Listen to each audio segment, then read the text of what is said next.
In this video, I'm going to show you how to reset Wi-Fi connection on DJI Osmo Action 3.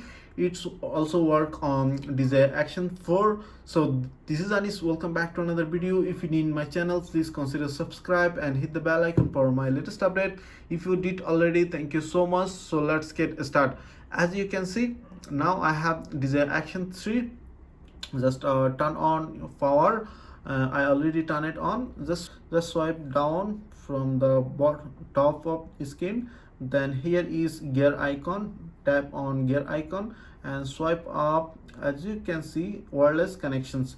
Tap on wireless connections, and here is wireless info, Wi-Fi frequency, and third option is reset connections. So for that, tap on reset connections, and it's asking again, and tap on reset.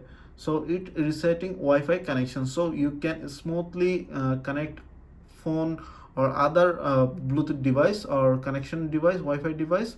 So yeah, that way you can reset Wi-Fi connection on your DJI Osmo Action 3 or 4. So pretty much that's it. If you have any questions, please let me know in comments. If this video did helpful, please thumbs up and share my video. See you on the next.